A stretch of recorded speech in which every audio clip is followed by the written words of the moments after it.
Front Row MMA, and we're here with Paul Dollery, part of the Cage Warriors team. And after yesterday's weigh-ins, Cage Warriors came out with some very strong statements on social media regarding fighters not making weight. We have to assume this isn't a knee-jerk reaction to something. Can you explain why this is the point at which you're putting your foot down?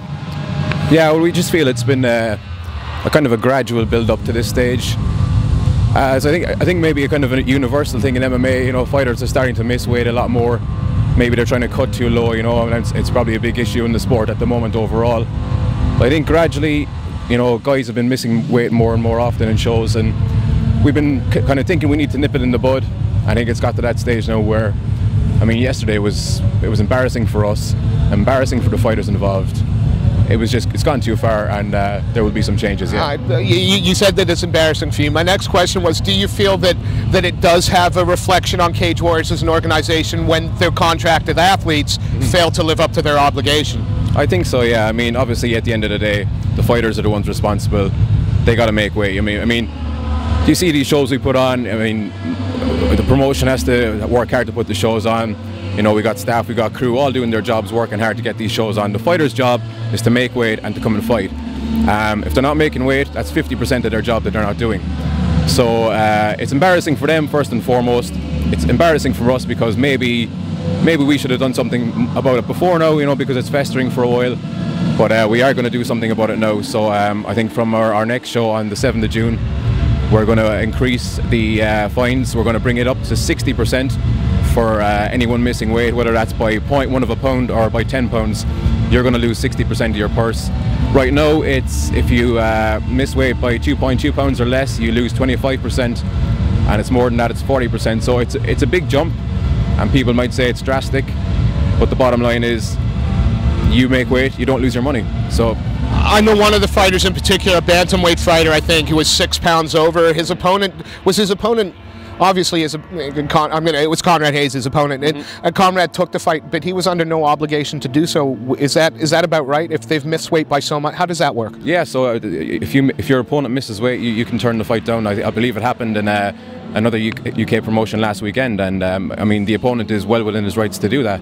I mean, obviously he doesn't want to do that, and it's a very difficult situation for him, which is why it is such a lack of respect to show to your opponent if you do miss weight. So it's a really difficult situation to be in when your opponent does miss weight, because obviously you don't want to turn the fight down. But you know, if a fighter does do that, I don't think you can blame him. So I'm going to put you on the spot, and I apologize. You know, is there going to be a tolerance of repeat offenders? Is it going to be a kind of a 3 strikes and you're out rule, or is that not something that's been put on the table yet? There will be. We're going to cut down on the amount of tolerance we've had. I mean, I'll give the example of Paddy Pimblett. I mean, the thing with Paddy is he's 19 years old. He's a young kid who's still growing. I mean, I think Paddy's missed weight twice now. In our last event in Dublin, he missed by maybe 0.2 of a pound, I think.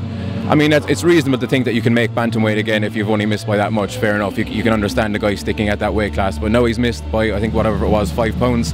I think Paddy is going to move up to featherweight. So I think we have to be, there has to be a level of leniency, especially in a situation like that where it's a young kid who's still growing and is trying to get used to his body size. But I think you will see less leniency in those kind of situations in the future. And I don't want obviously single Paddy out there. I mean, there was 7 fighters missed weight yesterday. It is embarrassing. It's not acceptable, and we will implement the financial penalties. But when things start to build up, guys will be cut as well. We're going to start getting drastic, and we're going to start stamping down on this. People have probably accused me of being a bit of sycophantic towards Cage Warriors, but the one thing that you haven't done is swept it under the table. I mean, you put it out there immediately. How quickly was the decision made? You know, I imagine there was a conference, some people talking, but how quickly was the decision made before it went out on social media? In relation to the 60%, yeah. It was made, I mean, within a couple of hours of the weigh-ins, and as I said, that wasn't a knee-jerk thing, because it's something we've been discussing for a few months, you know, saying how far do things have to go before we make changes. Unfortunately, it's had to come to this stage before we make changes, but I'd like to think people, you know, the fans especially, will understand where we're coming from. You know, we're trying to do things right. We try and do things right at Cage Warriors all the time, and we think this is the right step. I mean, maybe financial penalties don't work. Maybe guys are just saying, look, for the sake of a slightly easier weight cut, maybe I'm willing to lose a few pounds. But yeah, we'll see if this 60% fine works. Great. If it doesn't, we'll look at something else, but we will solve it. Seems to me the message is if you want to fight for a professional organization, you're going to have to start being professional leading up to it. We appreciate your time on the matter.